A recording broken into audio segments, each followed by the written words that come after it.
Hey everybody, welcome back to Learning ConvoCraft. I'm Eric. And I'm Lisa. We are so glad you're hanging out with us today for another lesson to help you get really comfortable with everyday English conversations. That's right. And today we're tackling something super practical. Canceling an appointment. Oh, yeah. Let's be real, we've all been there, right? Right. Whether it's like a doctor's appointment or maybe a work thing. Or even just meeting up with a friend. Yeah, it happens. It does. And knowing how to gracefully bow out, maybe reschedule politely, that's a key skill, especially in English. Totally. So we're going to break down some essential phrases and some vocabulary words to help you handle these situations, like with confidence. Okay, so we're going to kick things off by listening to a quick little chat. It's between Samantha and Angela. And Angela needs to cancel something they had planned. So listen closely to how she kind of phrases it. And the language they both use. Exactly. It might sound a little fast the first time, maybe, but don't worry. No worries at all. We'll go through it slowly and explain everything afterwards. So get ready to tune in and learn some really useful stuff. Let's hear that conversation. All right, so that was the initial back and forth. Now, let's kind of zoom in on some of the key words they used. Our language takeaway time. Yeah. So the first word that popped up was reschedule. Reschedule. Okay. In your own words, what does it mean to reschedule something? Good question. Yeah. So, reschedule. It basically means to move an appointment or maybe a plan to a different time or day. Okay. It's like saying, hey, can't do it now, but how about we do it then instead? Right, so you still want to do it. Exactly. It implies you still want to make it happen, just not at the original time. It shows you're not just blowing it off completely. Makes sense. Okay, another important word Angela used was inconvenience. Inconvenience. What does it mean to inconvenience someone? What picture does that word paint for you? Inconvenience. Yeah. Well, it's like you're causing someone a little bit of trouble. Or making things less easy for them, That's a good way to put it. When Angela says she hopes it doesn't inconvenience Samantha, she's being considerate, right? Thinking about Samantha's time and hoping this change doesn't mess up her plans too much. Right. It's a polite way of acknowledging that your cancellation might cause a little ripple effect. Exactly. Making things not convenient anymore because of your change. Okay. And the third word we should look at is postpone. Postpone, right? We actually have some great little snippets of conversation lined up that use postpone in action. Oh, good. Examples. Let's hear those now to really get a feel for it. So, listening to those examples of postpone, what do you take away? How is it similar to or different from reschedule? That's a good point to think about. From those examples, it sounds like postpone also means pushing something to a later time, but it feels maybe a little less specific than reschedule. Does that make sense? Yeah, I think so. If you reschedule, you usually have a new time in mind or you're about to figure one out right then. Right. Like, can we do Tuesday instead? Exactly. But if you postpone, it might just be a general, we'll do this later, but I'm not sure exactly when yet. That's a great way to put it. Reschedule is more like, let's move it to Tuesday. Whereas postpone is more like, let's put a pin in this and revisit it later. Yeah. Does that make sense to you watching? Let us know in the comments. Okay, so now that we've got those keywords kind of sorted. Let's move on to some really useful phrases you can actually use in your everyday English. This is our Fluency Builder. All right, Fluency Builder time. Okay, what's a super common phrase you might hear or even use when you're just starting a casual chat? Maybe even one where you need to cancel later. Our first one is so common. You hear it all the time. What's up? What's up? It seems so simple, doesn't it? Right. But yeah, for English learners, it can sometimes be a little confusing. It's definitely not asking what's physically above you. No, exactly. It's not about looking up. So what does what's up really mean in everyday conversation? It's basically just a really informal way of saying hi or how's it going? Or what's going on, yeah. Yeah.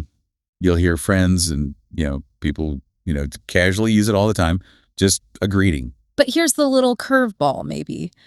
How do you actually respond to what's up? What's the go-to answer? That's the thing. The most common and supernatural responses are just not much. Or even just nothing. Exactly. Or you could just say, hey back. It's a very relaxed greeting, so the answer can be just as relaxed. Don't overthink it. Keep it simple. Good advice.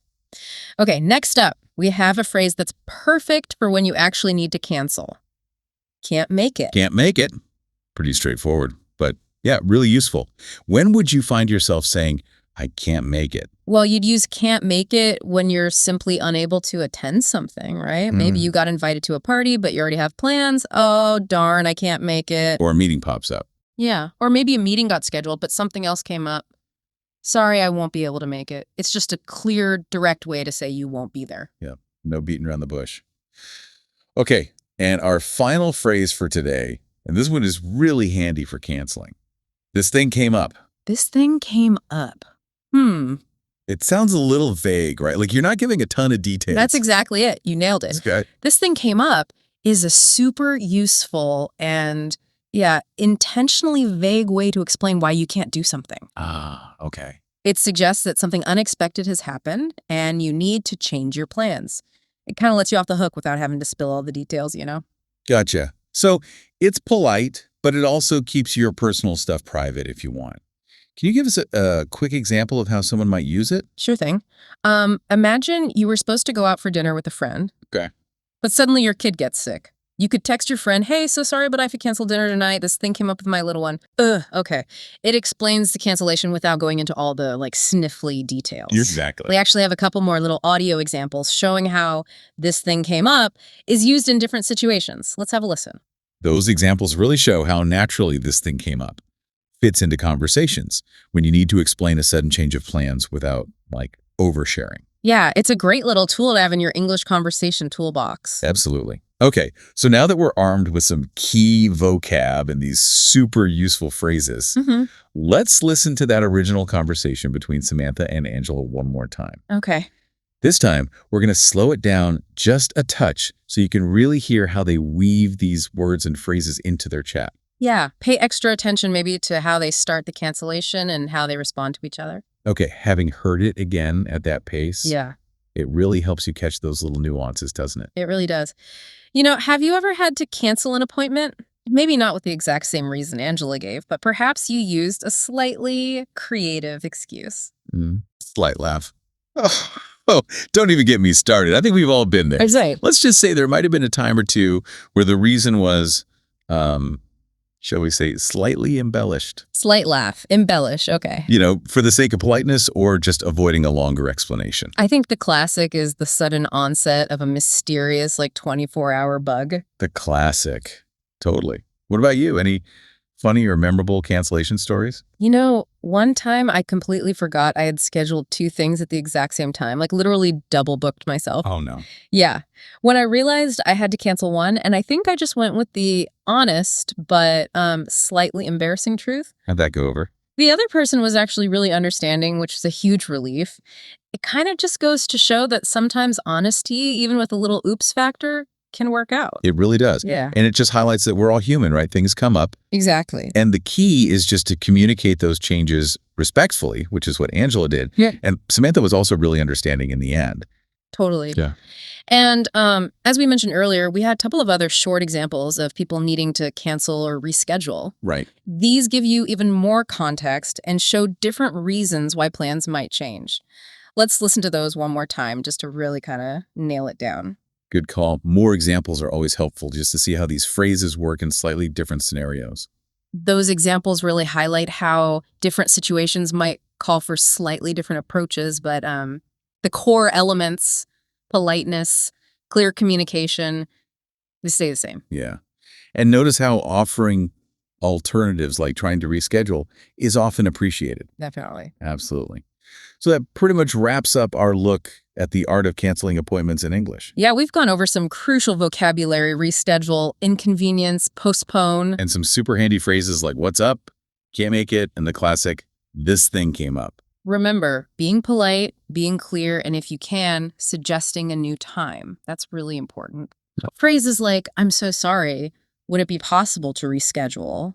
Or something unexpected came up can really help smooth things over. And just mastering these little bits of everyday English conversation can really boost your confidence when you're speaking with people. Definitely. So we really hope you found this lesson helpful. Yeah, we hope so too. If you did and you want to keep leveling up your English conversation skills with us, Make sure you hit that subscribe button down below for our YouTube channel, Learning ConvoCraft, so you don't miss any of our future lessons. We absolutely love hearing from you all. Have you ever had a funny or maybe a slightly awkward experience canceling an appointment? Ooh, yeah. Good question. Or maybe is there another everyday English situation that you'd love for us to break down in a future lesson?